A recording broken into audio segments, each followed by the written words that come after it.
Morning. So, the topic I want to discuss today is one that can be quite contentious or confronting, so warning for that. I want to talk about the darker side of healing, which can affect us in many ways. So the basic point is that getting better doesn't necessarily feel better. And this works on many levels. So let's just kind of work up from the most basic kind of physiological. So the Herxheimer effect. This is where the healing process releases a lot of toxins into the system at once, and that can feel rough, right? And so you can actually feel worse before you feel better. We see this with, say, for example, Lyme disease. When people take antibiotics, it kills off bacteria. That then releases a load of toxins, and it can make you feel sick. Okay.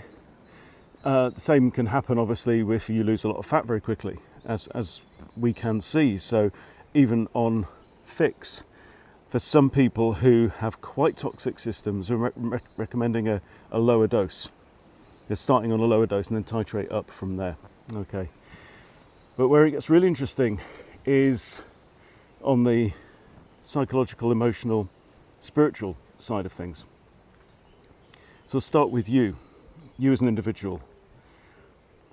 It can be challenging to let go of your dis-ease because we can identify with our sickness, our weakness, our comfortable place. And you've got to remember that the ego that lives in here, it sees its job as to protect you from the unknown. Primarily, it wants to keep you safe, but all your brain really has is what it's experienced, what you've experienced in your life, so what it's learned, and that is the familiar. So it will tend to try and drag you back to the familiar. The familiar is safe, the familiar is known. Okay, so you might find yourself experiencing thoughts of, well, life isn't too bad. I'm okay here, I'm taken care of, and who knows what's going to happen? Who knows what's going to happen if I take this regime or regimen or protocol or whatever? Life could get worse. And hey, who knows? Right? But we're not here on earth to live a life of comfort. Comfort is not feeling. It's the opposite of, it's an anesthetic experience. So, do you identify in any way with your sickness?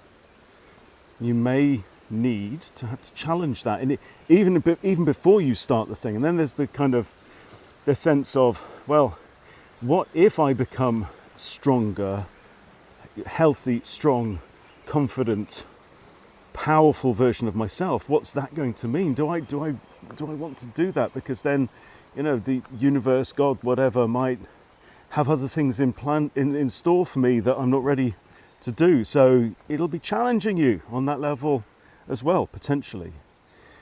And then you get into the whole realm of relationships. So you've got one-to-one relationships between two people, where you've got the classic codependency, when somebody's more of a carer, they look after someone else, whether it's kind of emotional or physical or whatever.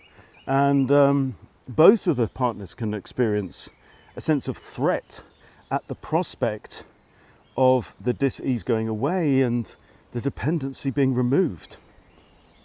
So I don't want to dig into that too far today, but that's very, very well known. There's whole books and courses written just about that. You've got communities as well. We have a lot of groups and communities built up around people who share the same conditions.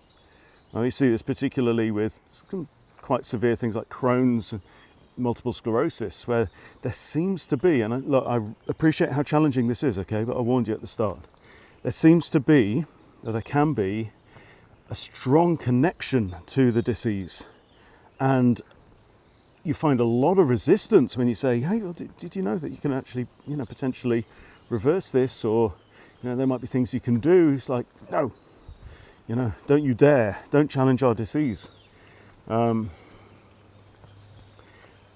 And then you've got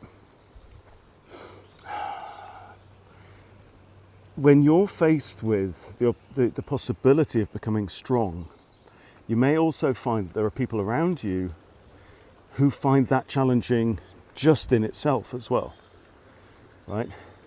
If you think about it, here's like a really basic example is your drinking buddies, right? You go out, you go on the lash with your drinking buddies, and then you turn around and say, do you know what, I think I'm going to knock it on the head, guys. And they're like challenged, confronted, and they might try to talk you down from that thing.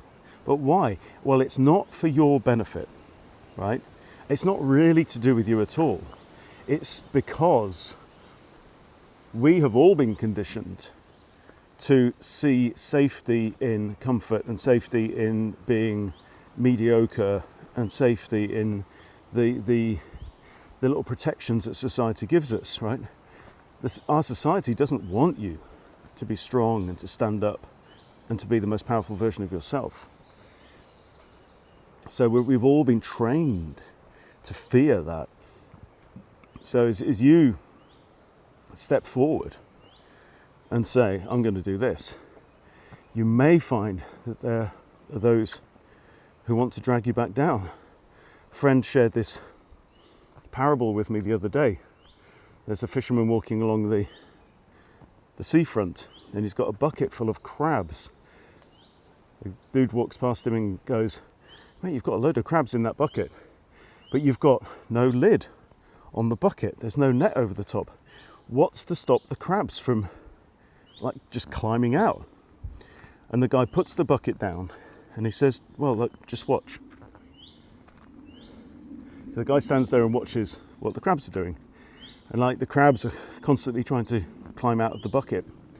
Right, as one crab starts to haul himself up from the edge of the bucket, the other crabs pull onto his legs and pull him down back into the bucket. And here's the thing, that if the other crabs pushed that guy, lifted him up, then that crab will be free. But instead, they're grabbing onto him and pulling him down. So the question is, are there people in your life who, when you start to pull yourself up, instead of giving you a push, pulling you back? So many different levels that all of this works on, but the thing that I want you to take away is that the healing process is a challenge in itself. Only you can decide whether it's a challenge that you want to take on. So, hope you have a wonderful day. See you later.